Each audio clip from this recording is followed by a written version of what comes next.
მოგესალმებით.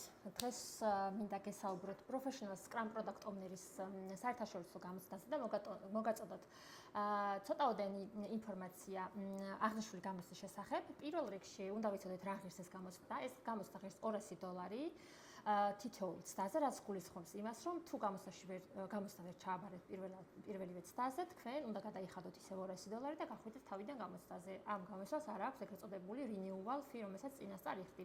გამსვერი ქულა ეს არის 85%, რაც ნიშნავს, რომ 80 კითხვა მოდის ერთ ტესტში, PSPO პირველში მოდის 80 ტესტი და ამ 80 ტესტი და 80 შეკითხვის 85% და უფრო ზემოთ უნდა დაფაროთ იმისთვის, რომ გამოცდა ჩაითვალოს ჩაბარებულად. დრო არის 60 წუთი, 1 საათი, საკმაოდ ისეთი შემჭიდროვებული დრო არის, თუმცა შეკითხვები იმდენად პატარა მოკლე ლაკონურია, სავსებით მოსწრებადია ამ 1 საათში და თუ იმეცადინებთ და დამეცადინები გაქვთ, არანაირი პრობლემა არ შეგექმნებათ დროის კუთხით, რომ რაღაცა ვერ მოვასწარი, ეგ მომენტი არ გექნებათ ნამდვილად.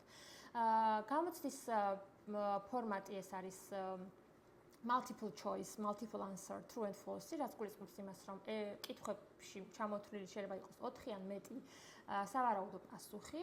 რამდენი სწორი პასუხია თვითონ ტესტში კითხვა გეუბნება, რაც ძალიან ამარტივებს ტესტის დაწერას, იმიტომ რომ აღარ ფიქრობ შენ 2-ია სწორი თუ 3 სწორი, პირდაპირ გეუბნება ტესტი, რომ ამოირჩიეთ საუკეთესო 2 ვარიანტი და შესაბამისად თქვენც უკვე ავტომატურად 2-ს, რომელიც ყველაზე მეტად არის პასუხობს კითხვას, იმას ირჩევთ და გადადიხართ შემდეგზე. არის მოკლე შინაარსის ტესტები და შეიძლება იყოს true and false კითხვები, რაც ნიშნავს იმას, რომ კონკრეტულად შეიძლება წინადადება იყოს, ან განმარტება იყოს მოცემული, ან кейსი იყოს პატარა მოყვანილი და გეკითხებოდნენ თქვენი აზრით true or false არისო და ძალიან მარტივია ესეთი შეკითხვები. მე პირადად ძალიან მიყვარს, იმიტომ რომ წაიკითხავ კითხვას, პასუხების წაკითხვა აღარ სჭირდება, ძალიან ბევრ დროს ზოგავ და ძალიან სწრაფად მიდიხარ წინ. ენა ცხადი არის ინგლისური. Scrum.org თვითონ უწევს რეკომენდაციას მის მიერ აკრედიტებულ საგამოცდო არა სატრენინგო ცენტრებს, სადაც შეგიძლიათ გაიაროთ ეს ტრენინგების PSPO 1-ის, თუმცა ჩემი პერსონალური აზრიდან საკმაოდ ძვირი ღირს ეს ტრენინგები, ქართველებისთვის ძალიან ძვირია, ჩემი აზრით სახელმწიფოს ლარში იღებ და ტრენინგი დოლარში ან ევროშია, საკმაოდ ძვირად ღირებული სიამოვნებაა და მე პირადად შემიძლია მაგალითად გირჩიოთ Udemy-ის კურსები, სადაც საკმაოდ ბიუჯეტურ ფასად შეგიძლიათ მსგავსი კონტენტის და ასე ვთქვათ ტრენინგის გავლა. თვითონ Scrum-ს აქვს გამოქვეყნებული 2 საჯარო mock ტესტი, ასე ვთქვათ. ერთი არის თვითონ Product Owner-ის ერთის შესახებ ტესტი არის, რომელიც თუ არ ვცდები 30 კითხვისგან შედგება, მაგრამ წარმოდგენას შეგიქმნით გამოცდის სტრუქტურა როგორია. მეორე არის Scrum Open-ი, რომელშიც არის 15 კითხვა, თუ არ ვცდები და ესეც ზოგად წარმოდგენას გაძლევთ გამოცდის კითხვების სტრუქტურის და სავარაუდო პასუხების შესახებ.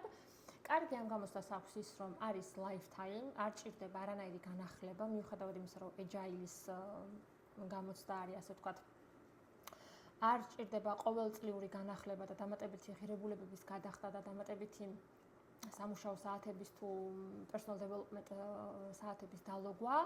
ეს შემიძლია ძალიან ამარტივებს ცხოვრებას. ერთხელ აბარებ გამოცდას და იცი, რომ მას ვადა არ გასდის, შენარჩუნებაზე და განახლებაზე დრო არ გჭირდება და ჩემი აზრით ძალიან კარგი შესაძლებლობაა, რომ თუ ამ მიმართულებით მუშაობთ, ეს გამოცდა ჩააბაროთ. გამოცდის წარმატებით ჩაბარების შემთხვევაში თქვენ ოფიციალურ ბეჯი გამოქვეყნდება კრედლიზე და იდეაში სულ ეს არის, რაც უნდა იცოდეთ სანამ ამ გამოცდას ჩააბარებთ. თუ გექნებათ დამატებითი კითხვები, დამინწერეთ კომენტარები, მომწერეთ, შემეხმიანეთ და დეტალურად მიცდები რომ გიპასუხოთ. გისურვებთ, რომ ამ წელს გამხდარიყავით სერტიფიცირებული Scrum Product Owner-ები. თუ მოინდომებთ, ნამდვილად გამოგივათ. და წარმატებები.